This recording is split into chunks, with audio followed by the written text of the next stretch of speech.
Hello friends, welcome to Gurukul classes with the exam academy. जैसा पता है कि हम यहाँ पे जीके की इंपॉर्टेंट क्वेश्चन सीरीज को डिस्कस कर रहे हैं और ये हमारा जीके की सीरीज का पार्ट 7 है, जिसमें अगेन आपके लिए कुछ इंपॉर्टेंट क्वेश्चन रखे गए हैं जो आपके लिए बहुत ही हेल्पफुल हो सकते हैं आपके एग्जाम के पॉइंट ऑफ व्यू से। तो चलिए यहाँ टाइम वेस्ट नहीं करते हुए यहाँ एक एक क्वेश्चन को वन बाई वन यहाँ पे हम डिस्कस करना शुरू करते हैं। देखिए आज का हमारा पहला क्वेश्चन क्या कर रहा है कि ग्राफीन क्या है। तो जानते रहेगा जो ग्राफीन होता है यह एक कार्बन का अपरूप है और कार्बन का अपरूप दिखा है ऑप्शन नंबर ए में। तो हमारे यहाँ ए नंबर राइट आंसर हो जाएगा। आपको याद रखना है कि जो ग्राफीन होता है कार्बन का अपरूप होता है। फिर देखिए आ जाएंगे सेकंड नंबर। हमारा क्वेश्चन क्या कह रहा है कि डीआरडीओ द्वारा विकसित आकाश है। तो आकाश क्या, जो डीआरडीओ ने जो विकसित किया है आकाश, तो ये आकाश है क्या। तो जानते हैं आकाश एक मिसाइल की नाम है और मिसाइल कैसी मिसाइल है, तो जानते हैं यह सतह से हवा में मार करने वाली मिसाइल प्रणाली है, जो कि ऑप्शन नंबर ए में है। इसलिए हमारे यहाँ ए नंबर राइट आंसर हो जाएगा। आपको याद रखना है कि डीआरडीओ ने जो आकाश मिसाइल विकसित की है यह सतह से हवा में मार करने वाली मिसाइल प्रणाली है, ये आपको याद रखना है। फिर देखिए आ जाएंगे थर्ड नंबर। हमारा क्वेश्चन क्या कर रहा है कि सूर्य का अध्ययन करने के लिए इसरो द्वारा 2019 और 20 में प्रक्षेपित किया जाने वाला अंतरिक्ष यान का नाम क्या है। तो आपको याद रखना है कि सूर्य का अध्ययन करने के लिए इसरो ने जिस अंतरिक्ष यान को 2019 और 20 में लॉन्च किया है उसका नाम है आदित्य। और आदित्य दिखा है ऑप्शन नंबर बी में। तो हमारे यहाँ पे बी नंबर राइट आंसर हो जाएगा। आपको याद रखना है कि सूर्य का अध्ययन करने के लिए इसरो ने जिस अंतरिक्ष यान को प्रक्षेपित किया है 2019 और 20 के बीच में, उसका नाम क्या है, उस अंतरिक्ष यान का नाम है आदित्य। फिर देखिए आ जाएंगे फोर्थ नंबर। हमारा क्वेश्चन क्या कर रहा है कि स्वतंत्रता पूर्व भारत में भारतीय राष्ट्रीय कांग्रेस की पहली महिला अध्यक्ष कौन थी। तो जानते रहिएगा स्वतंत्रता के पूर्व भारत में जो भारतीय राष्ट्रीय कांग्रेस की जो पहली महिला अध्यक्ष थी वो थी एनी बेसेंट। और एनी बेसेंट दिखे हैं आपको ऑप्शन नंबर सी में। तुम्हारे यहाँ पे सी नंबर राइट आंसर हो जाएगा। आपको याद रखना है कि स्वतंत्रता पूर्व भारत में भारतीय राष्ट्रीय कांग्रेस की पहली महिला अध्यक्ष जो थी वो कौन थी, एनी बेसेंट। फिर देखिए आ जाएंगे यहाँ पे फिफ्थ नंबर। हमारा क्वेश्चन क्या कर रहा है कि देखिए 2015 में संसद में पेश किया गया जीएसटी विधेयक है ये क्या है। तो 2015 में जो संसद में पेश किया गया था जीएसटी विधेयक, तो ये जीएसटी विधेयक था क्या। देखिए ऑप्शन में क्या है, एक वित्तीय विधेयक था या फिर एक आर्थिक विधेयक नहीं था। और इस देखिए पहला दिया है एक वित्तीय विधेयक, दूसरा है एक आर्थिक विधेयक नहीं, और एक संविधान संशोधन विधेयक और एक है एक साधारण विधेयक। तो जानते रहिएगा 2015 में संसद में पेश किया गया जो जीएसटी विधेयक था ये जानते रहिएगा था एक संविधान संशोधन विधेयक। और संविधान संशोधन विधेयक की बात आई ऑप्शन नंबर सी में। तो हमारे यहाँ पे सी नंबर राइट आंसर हो जाएगा। आपको याद रखना है कि जो जीएसटी जिसको पेश किया गया था, कहाँ पेश किया गया था, संसद में पेश किया गया था, ये एक संविधान संशोधन विधेयक था। फिर देखिए आ जाएंगे 6 नंबर। हमारा क्वेश्चन क्या कह रहा है कि विश्व तंबाकू निषेध दिवस कब मनाया जाता है। तो जानते रहिएगा विश्व तंबाकू निषेध दिवस जो मनाया जाता है ये मनाया जाता है 31 मई को। और 31 मई देखिए है ऑप्शन नंबर बी में। तुम्हारे यहाँ बी नंबर राइट आंसर हो जाएगा। आपको याद रखना है विश्व तंबाकू निषेध दिवस जो मनाया जाता है वो 31 मई को मनाया जाता है। फिर देखिए 7 नंबर क्वेश्चन क्या कह रहा है कि विश्व पर्यावरण दिवस कब मनाया जाता है। तो जानते रहिएगा विश्व पर्यावरण दिवस जो मनाया जाता है ये मनाया जाता है 5 जून को। 5 जून देखिए है ऑप्शन नंबर सी में। तो हमारे यहाँ सी नंबर राइट आंसर हो जाएगा। आपको याद रखना है कि विश्व पर्यावरण दिवस जो मनाया जाता है वो 5 जून को मनाया जाता है। फिर देखिए आ जाएंगे 8 नंबर। हमारा क्वेश्चन क्या कह रहा है कि मध्य प्रदेश में स्थित वैश्विक विरासत स्थल भीमबेटका प्रसिद्ध है। तो कह रहे हैं कि मध्य प्रदेश में जो वैश्विक विरासत स्थल जो भीमबेटका है, तो भीमबेटका किस लिए प्रसिद्ध है। तो देखिए ऑप्शन ए में क्या है, वनों के लिए, ऑप्शन बी में है पर्वत श्रृंखलाओं के लिए, ऑप्शन सी में देखिए है पाषाण आश्रय या रॉक शेल्टर के लिए, या फिर ऑप्शन डी झरनों के लिए। तो जानते रहिएगा मध्य प्रदेश में जो स्थित वैश्विक विरासत स्थल जिसका नाम क्या है, भीमबेटका जो प्रसिद्ध है वो है पाषाण आश्रय या रॉक शेल्टर के लिए। और रॉक शेल्टर या पाषाण आश्रय देखिए ऑप्शन नंबर सी में है, इसलिए हमारा सी नंबर यहाँ राइट आंसर हो जाएगा। आपको याद रखना है कि भीमबेटका में जो है पाषाण आश्रय पाए जाते हैं जिसे हम इंग्लिश में रॉक शेल्टर भी कहते हैं। फिर देखिए आ जाएंगे 9th नंबर। हमारा क्वेश्चन क्या कह रहा है कि मंगल ऑर्बिटर मिशन मंगलयान को किस वर्ष प्रक्षेपित किया गया था। तो जानते रहिएगा मंगल ऑर्बिटर मिशन मंगलयान को जानते रहिएगा इसको जो प्रक्षेपित किया गया था ये किया गया था 2013 में। और 2013 देखिए आए हैं ऑप्शन नंबर यहाँ बी में। तुम्हारे यहाँ बी नंबर राइट आंसर हो जाएगा। आपको याद रखना है कि मंगलयान को 2013 में प्रक्षेपित किया गया था। इसका काम क्या था, इसका काम था मंगल जो ग्रह है उसका चक्कर लगाना, उसका ऑर्बिट करना, ये इसका मिशन था, ये याद रखना। और कब प्रक्षेपित किया गया, 2013 में। फिर देखिए आ जाएंगे नेक्स्ट नंबर हमारा क्वेश्चन क्या कह रहा है कि निम्नलिखित में से कौन सी एक गैस रंगहीन एवं गंधहीन नहीं है। इसका मतलब कि तीन तो ऐसी गैसें हैं जो रंगहीन और गंधहीन है, लेकिन इन चारों ऑप्शन में कोई एक ऐसी गैस है जो कि रंगहीन और गंधहीन नहीं है, मतलब उसमें आपको गंध भी मिलेगा और उसमें रंग भी मिलेगा। तो इसमें देख लेते हैं इसमें कौन सा है। तो जानते रहिएगा नाइट्रोजन जो होता है ये गैस जो होता है ये रंगहीन और गंधहीन होती है, और क्लोरीन जो आया है ये क्लोरीन जो आया है जानते रहिएगा यही हमारा सही आंसर हो जाएगा, राइट आंसर। जानते रहिएगा कि क्लोरीन जो होता है ये गैस रंगहीन और गंधहीन नहीं होती है, इसलिए हमारा यहाँ ऑप्शन नंबर क्या हो जाएगा, बी नंबर यहाँ पे राइट आंसर हो जाएगा। यहाँ क्वेश्चन कह रहा था कि कौन सी गैस जो है रंगहीन एवं गंधहीन नहीं है, तो जो नहीं है वो कौन है, क्लोरीन है। और कौन सी होती हैं गैस रंगहीन और गंधहीन, नाइट्रोजन हो गया, हाइड्रोजन हो गया और ऑक्सीजन हो गया, ये आपको याद रखना है। फिर देखिए आ जाएंगे 11 नंबर हमारा क्वेश्चन क्या कह रहा है कि डीबगिंग कौन सी प्रणाली होती है या कौन सी प्रक्रिया है। तो डीबगिंग कौन सी प्रक्रिया होती है, तो जानते रहिएगा डीबगिंग जो होती है ये एक सॉफ्टवेयर प्रोग्राम में त्रुटियों की जांच करने के लिए इसका प्रयोग किया जाता है। कभी अगर आपने मान लिया आपने कभी कंप्यूटर में अगर प्रोग्रामिंग किया होगा, जैसे लैंग्वेज हो गया, सी हो गया, C++ हो गया, जावा हो गया, तो जब प्रोग्राम में प्रोग्रामिंग कर दी जाती है तो अपने प्रोग्राम को चेक करने के लिए जो प्रक्रिया अपनाई जाती है उसको बोलते हैं डीबगिंग। उसमें देखा जाता है कि हमारा जो प्रोग्राम हमने क्रिएट किया है वो रन कर रहा है या नहीं, और डीबगिंग के माध्यम से हमें पता चल जाता है कि हमारे प्रोग्राम में कौन सी मिस्टेक है कौन सी नहीं। तो डीबगिंग का काम क्या होता है, एक सॉफ्टवेयर प्रोग्राम में त्रुटियों की जांच करने की प्रोसेस को ही हम क्या बोलते हैं, डीबगिंग कहते हैं। फिर आ जाते हैं देखिए 12 नंबर हमारा क्वेश्चन क्या कह रहा है कि भारत पाकिस्तान कारगिल युद्ध जो हुआ था, कारगिल युद्ध का कोड नाम क्या था। मतलब भारत और पाकिस्तान के बीच में जो कारगिल युद्ध हुआ था, उस कारगिल युद्ध जो हुआ था उसका कोड नेम क्या रखा गया था इंडियन आर्मी के द्वारा।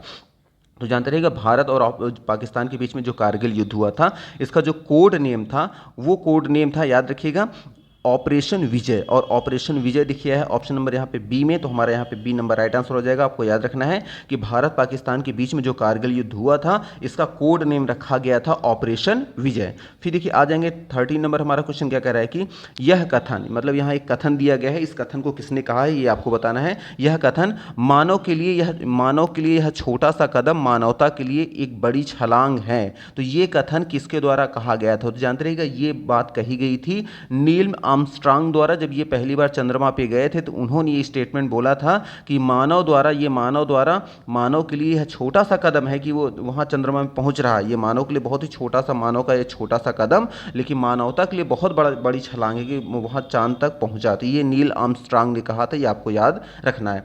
फिर देखिए आ जाएंगे 14 नंबर हमारा क्वेश्चन क्या कह रहा है कि निम्नलिखित एजेंडों में से कौन सा पेयजल की शुद्धिकरण के लिए अच्छा है। तो यहाँ पे कौन सा होता है, अच्छा होता है, तो जानते रहिएगा जो यहाँ 4 ऑप्शन दिए गए हैं इन कह रहे हैं कि इनमें से कौन सा एजेंट जो है पेयजल शुद्धिकरण के लिए अच्छा होता है।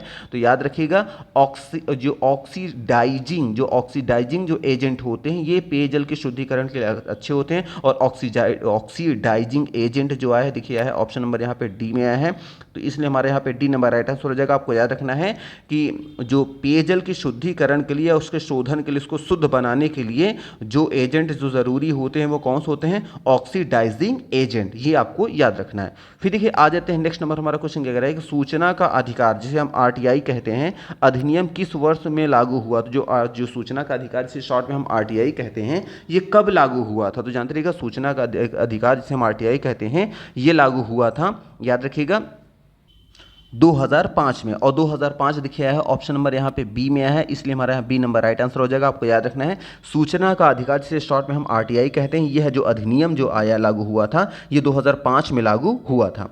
फिर देखिए आ जाए नेक्स्ट क्वेश्चन हमारा, देखिए 16 नंबर क्वेश्चन क्या कह रहा है कि यूनेस्को का वैश्विक विरासत स्थल विक्टोरिया हॉल किस भारतीय शहर में स्थित है। तो जानते रहिएगा यूनेस्को का वैश्विक विरासत स्थल जिसे विक्टोरिया हॉल कहते हैं ये स्थित है कोलकाता में। कोलकाता दिखिए है ऑप्शन नंबर यहाँ सी में, तो हमारे यहाँ सी नंबर राइट आंसर हो जाएगा। आपको याद रखना है यूनेस्को का वैश्विक विरासत स्थल जिसे विक्टोरिया हॉल कहते हैं भारत के कोलकाता शहर में स्थित है।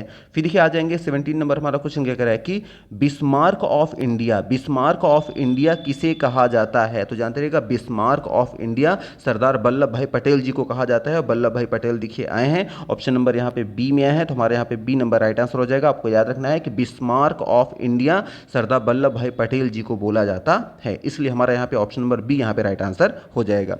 फिर देखिए आ जाएंगे 18 नंबर क्वेश्चन क्या कह रहा है कि भारत सरकार द्वारा रुपया में जो रुपया का जो निशानी जो लिया गया है, जो नया जो है, किस वर्ष अपनाया गया। तो जो यहाँ कह सकते हैं कि रुपये की करेंसी का जो सिंबल जो है ये किस वर्ष अपनाया गया। तो जानते रहिए रुपये जो भारत सरकार द्वारा रुपये का जो सिंबल जो अपनाया गया था, ये अपनाया गया था, याद रखिएगा 2010 में। और 2010 दिखे आया है ऑप्शन नंबर यहाँ पे बी में, तो हमारे यहाँ पे बी नंबर राइट आंसर हो जाएगा। आपको याद रखना है कि भारत सरकार द्वारा रुपये का जो सिंबल जो अपनाया गया था वो 2010 में अपनाया गया था। फिर देखिए आ जाएंगे 19 नंबर क्वेश्चन क्या कह रहा है कि BIOS का पूरा नाम क्या है। तो हमें ये बताना है BIOS का पूरा नाम या फिर फुल फॉर्म आप कह सकते हैं क्या है। तो आपको याद रखना है कि BIOS का जो फुल फॉर्म है वो है बेसिक इनपुट आउटपुट सिस्टम, और बेसिक इनपुट आउटपुट सिस्टम देखिए ऑप्शन नंबर बी में आया है, इसलिए हमारे यहाँ पे बी नंबर राइट आंसर हो जाएगा। आपको याद रखना है कि BIOS का जो फुल फॉर्म है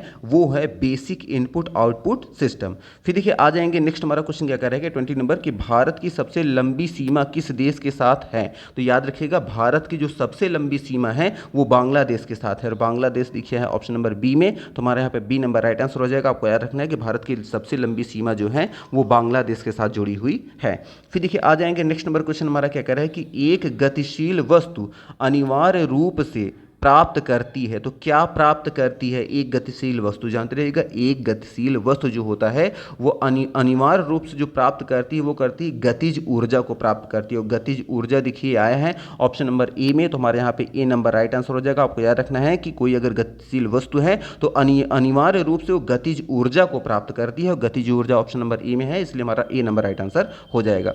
फिर देखिए आ जाएंगे हमारा 22 नंबर हमारा क्वेश्चन क्या कह रहा है कि निम्नलिखित में से कौन सी गैस ग्रीन हाउस नहीं है। तो निम्नलिखित में से कौन सी एक गैस ग्रीन हाउस नहीं है। तो जानते रहिएगा जो गैस ग्रीन हाउस गैस नहीं है उसे कहते हैं हाइड्रोजन, और हाइड्रोजन देखिए आया है ऑप्शन नंबर यहाँ डी में, तो हमारे यहाँ पे डी नंबर राइट आंसर हो जाएगा। आपको याद रखना है कि जो गैस ग्रीन हाउस गैस नहीं है वो कौन सी गैस है, हाइड्रोजन है, जो कि ऑप्शन नंबर हमारा डी है। फिर देखिए आ जाएंगे नेक्स्ट नंबर हमारा क्वेश्चन क्या कह रहा है कि ऊंचाई पर उड़ते हुए विमान के केबिन के अंदर दबाव होता है। तो इसका मतलब कोई अगर विमान उड़ रहा है ऊपर, तो ऊपर उड़ते हुए उसके जो केबिन के अंदर का जो दबाव होता है वो किस तरह का होता है।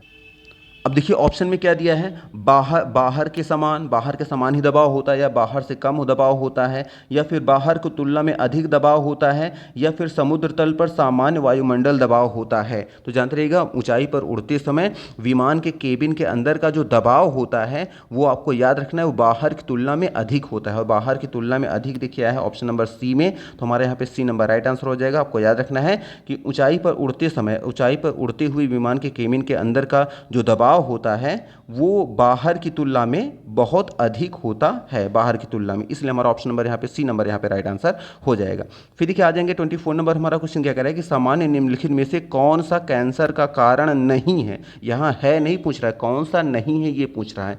देखिए ऑप्शन में क्या है, पर्यावरणीय कारक, ऑप्शन बी में है अनुवांशिक उत्परिवर्तन कारण, या फिर ऑप्शन सी में है अनुवांशिक संशोधन, या फिर ऑप्शन डी में है ट्रांसमिशन। तो जानते रहिएगा इन चारों में हमारा जो सही आंसर होगा वो होगा ऑप्शन नंबर जो डी है ट्रांसमिशन। जी हाँ, ट्रांसमिशन जो है ये जानते रहिएगा कैंसर का कारण नहीं होता है, और बाकी ये पर्यावरणीय कारण हो सकता है। अनुवांशिक जो है उत्परिवर्तन जो होता है ये भी हो सकता है, और अनुवांशिक संशोधन ये भी हो सकता है, लेकिन जो आपका कैंसर का कारण नहीं होता वो कौन सा नहीं होता, ट्रांसमिशन नहीं होता, इसलिए हमारे यहाँ पे ऑप्शन नंबर जो डी होगा ये राइट आंसर हो जाएगा। फिर देखिए आ जाएंगे 25 नंबर हमारा क्वेश्चन कह रहा है कि भारत की दूसरी सबसे लंबी नदी कौन सी है। तो आपको याद रखना है कि भारत की दूसरी सबसे लंबी नदी जो है वो नदी है गोदावरी नदी, और गोदावरी देखिए है ऑप्शन नंबर यहाँ पे डी में, तो हमारे यहाँ डी नंबर राइट आंसर हो जाएगा। आपको याद रखना है कि भारत की दूसरी सबसे लंबी जो नदी है वो कौन सी नदी है, गोदावरी नदी। फिर देखिए आ जाएंगे 26 नंबर हमारा क्वेश्चन क्या कह रहा है कि ओलंपिक में बैडमिंटन पदक जीतने वाला पहला भारतीय था। तो कौन था या थी जो है, तो ओलंपिक में बैडमिंटन में पदक जीतने वाला पहले भारतीय कौन हैं। तो याद रखिएगा ओलंपिक में बैडमिंटन में पहला पदक लाने वाले जो खिलाड़ी हैं वो आपको याद रखना है वो हैं साइना नेहवाल। और साइना नेहवाल दिखे हैं ऑप्शन नंबर यहाँ पे डी में, तो हमारा यहाँ पे डी नंबर राइट आंसर हो जाएगा। आपको याद रखना है कि ओलंपिक में बैडमिंटन में पदक जीतने वाली पहली जो भारतीय खिलाड़ी हैं वो कौन सी हैं, साइना नेहवाल हैं, इसलिए यहाँ ऑप्शन नंबर डी हमारे यहाँ पे राइट आंसर हो जाएगा। फिर देखिए आ जाएंगे नेक्स्ट नंबर, हमारा क्वेश्चन क्या कह रहा है कि देखिए आया है ऑस्टियोपोरोसिस किस रोग से संबंधित है। तो जो ऑस्टियोपोरोसिस जो है ये किस रोग से संबंधित है, तो याद रखिएगा ऑस्टियो जो आया है ऑस्टियोपोरोसिस जो है ये संबंधित है हड्डी के रोग से, और हड्डी देखिए है ऑप्शन नंबर ए में, तो हमारे यहाँ पे ए नंबर राइट आंसर हो जाएगा। आपको याद रखना है कि जो ऑस्टियोपोरोसिस जो है ये किससे संबंधित है, हड्डी के रोग से संबंधित है। फिर देखिए आ जाएंगे हमारा नेक्स्ट नंबर क्वेश्चन क्या कर रहा है कि आईपी एड्रेस जो होता है, आईपी एड्रेस का क्या मतलब होता है, क्या अभिप्राय होता है। तो जानते रहिएगा एक जो आईपी एड्रेस होता है ये एक संख्यात्मक नेटवर्क जो होता है ये होता है लेबल होता है, और एक संख्यात्मक नेटवर्क लेबल कहाँ आया है, देखिए ये आया है ऑप्शन नंबर ए में, तो हमारा यहाँ पे ए नंबर राइट आंसर हो जाएगा। आपको याद रखना है कि आईपी एड्रेस जो होता है एक संख्यात्मक नेटवर्क लेबल होता है।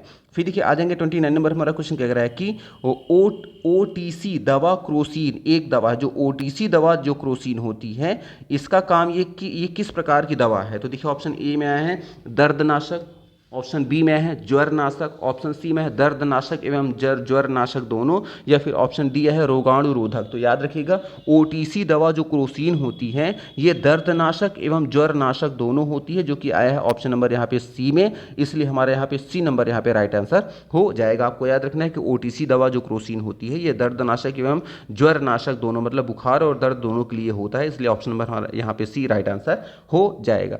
फिर देखिए आ जाएंगे यहाँ पे नेक्स्ट नंबर, हमारा क्वेश्चन क्या कह रहा है कि भारत में राष्ट्रीय सुशासन दिवस कब मनाया जाता है। तो याद रखिएगा भारत में राष्ट्रीय सुशासन दिवस जो मनाया जाता है ये मनाया जाता है 25 दिसंबर को। 25 दिसंबर देखिए आया है ऑप्शन नंबर यहाँ पे बी में आया है, तो इसलिए हमारे यहाँ पे बी नंबर यहाँ पे राइट आंसर हो जाएगा। आपको याद रखना है भारत में राष्ट्रीय सुशासन दिवस जो मनाया जाता है ये मनाया जाता है 25 दिसंबर को। फिर देखिए आ जाएंगे नेक्स्ट नंबर, हमारा क्वेश्चन क्या कह रहा है कि अब 5 और 10 रुपए के सिक्के किससे बनाए जाते हैं, मतलब अब जो 5 और 10 रुपए के जो सिक्के बनाए जा रहे हैं उसमें किस मटेरियल का यूज़ किया जा रहा है। देखिए ऑप्शन ए में है ferritic stainless steel, option B में है चांदी एवं स्टील, ऑप्शन सी में है ताम्र निकल मिश्र धातु, या फिर ऑप्शन डी में है तांबा एवं पीतल। तो जानते रहिएगा अब जो 5 और 10 रुपए के जो सिक्के बनाए जा रहे हैं उसमें ताम्र और निकल का मिश्र धातु का यूज़ किया जाता है, और ताम्र निकल मिश्र धातु देखिए ऑप्शन नंबर यहाँ सी में आया है, तो इसलिए हमारे यहाँ पे सी नंबर राइट आंसर हो जाएगा। आपको याद रखना है कि 5 और 10 रुपए के जो सिक्के बनाए जा रहे हैं वो ताम्र और निकल की मिश्र धातु से बनाए जा रहे हैं। फिर देखिए आ जाएंगे 32 नंबर, हमारा क्वेश्चन क्या कर रहा है कि निम्नलिखित पूर्व प्रधानमंत्रियों में से किसका नाम भारतीय करेंसी नोटों पर देखा जा सकता है। तो किसका देखा जा सकता है, देखिए ऑप्शन ए में है अटल बिहारी वाजपेयी, ऑप्शन बी में है इंदिरा गांधी, ऑप्शन सी में है doctor Manmohan Singh, option D में है नरसिम्हा राव।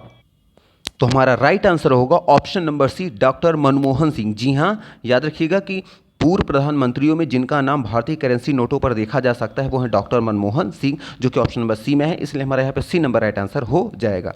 फिर देखेंगे 33 नंबर, हमारा क्वेश्चन क्या कह रहा है कि तांत्रिका योगिनी पंथ का मूल माना जाता है। तो जो तंत्रिका योगिनी पंथ का जो मूल माना जाता है वो किस राज्य को माना जाता है। तो याद रखिए कि तंत्रिका योगिनी का जो मूल माना जाता है वो माना जाता है ओडिशा को, और ओडिशा देखिए है ऑप्शन नंबर सी में, तो हमारे यहाँ पे सी नंबर राइट आंसर हो जाएगा। आपको याद रखना है कि तांत्रिक योगिनी पंथ का जो मूल माना जाता है वो किस राज्य को माना जाता है, ओडिशा राज्य को, इसलिए ऑप्शन नंबर हमारा सी यहाँ पे राइट आंसर हो जाएगा।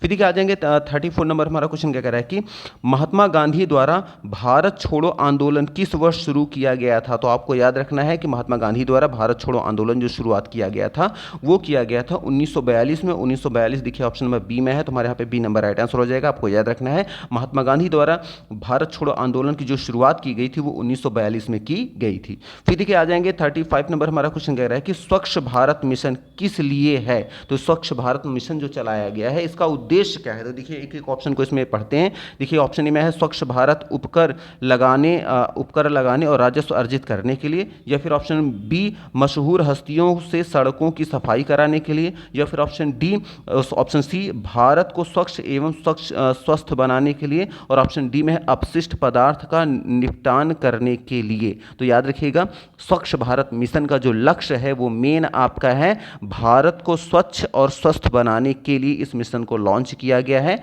स्वच्छ भारत मिशन। इसलिए हमारा जो ऑप्शन नंबर सी होगा हमारा राइट आंसर हो जाएगा। आपको याद रखना है स्वच्छ भारत मिशन का जो मूल जो लक्ष्य जो है वो क्या है कि भारत को स्वच्छ बनाना और स्वस्थ बनाना।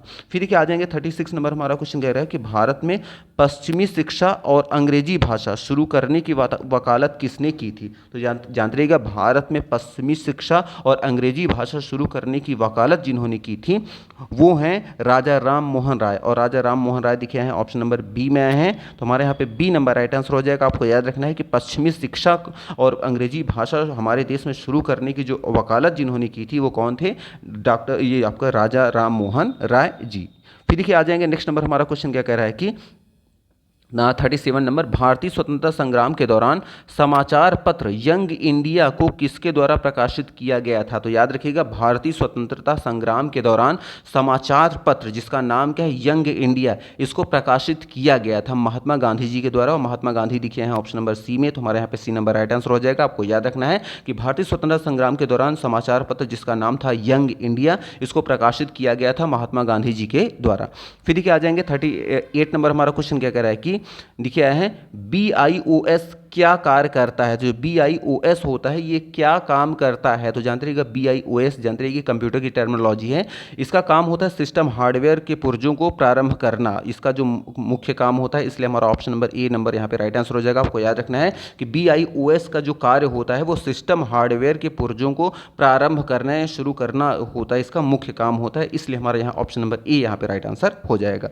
फिर देखिए आ जाते हैं 29 नंबर हमारा क्वेश्चन क्या कह रहा है, 39 क्या कह रहा है कि आया है ऑन्कोलॉजी। ऑन्कोलॉजी किस बीमारी के उपचार से जुड़ा है। तो जानते रहिएगा ऑन्कोलॉजी जो है ये जुड़ा हुआ है, इसका राइट आंसर होगा ऑप्शन नंबर सी कैंसर। जी हाँ, एंकोलॉजी जो है ये कैंसर के उपचार से जुड़ी टर्मिनोलॉजी है। इसलिए यहाँ पे ऑप्शन नंबर सी को यहाँ पे क्लिक कर देंगे। आपको याद रखना है कि एंकोलॉजी का जो संबंध है वो किस बीमारी से, कैंसर से है। फिर देखिए आ जाएंगे 40 नंबर हमारा क्वेश्चन क्या कह रहा है कि थार रेगिस्तान में स्थित है। जो थार रेगिस्तान है उसमें कौन सा राज्य स्थित है। तो याद रखना है थार रेगिस्तान जो है ये राजस्थान में स्थित है। राजस्थान दिखे है ऑप्शन नंबर यहाँ पे बी में, तुम्हारे यहाँ पे बी नंबर राइट आंसर हो जाएगा। आपको याद रखना है कि थार का रेगिस्तान जो है उसमें कौन सा राज्य आता है, राजस्थान आता है। फिर देखिए आ जाएंगे नेक्स्ट नंबर हमारा क्वेश्चन क्या कह रहा है कि में विटामिन डी सबसे ज्यादा होता है। तो किसमें सबसे ज्यादा विटामिन डी होता है। देखिए ऑप्शन ए में है बिनौला मतलब कॉटन सीड, या फिर ऑप्शन बी में है जैतून का तेल, ऑप्शन सी में है कॉड लीवर या जिसे मछली का तेल भी कहते हैं, ऑप्शन डी में है सूरजमुखी का तेल।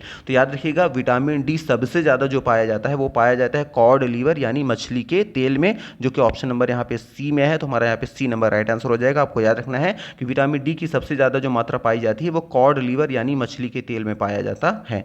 फिर देखिए आ जाएंगे 42 नंबर हमारा क्वेश्चन क्या कह रहा है कि भारत का संविधान दिवस मनाया जाता है। तो भारत का जो संविधान दिवस मनाया जाता है ये कब मनाया जाता है। तो जानते रहिएगा भारत का संविधान दिवस जो मनाया जाता है ये मनाया जाता है 26 नवंबर को। 26 नवंबर देखिए ऑप्शन नंबर सी में, तो हमारे यहाँ पे सी नंबर राइट आंसर हो जाएगा। आपको याद रखना है कि भारत का संविधान दिवस 26 नवंबर को मनाया जाता है।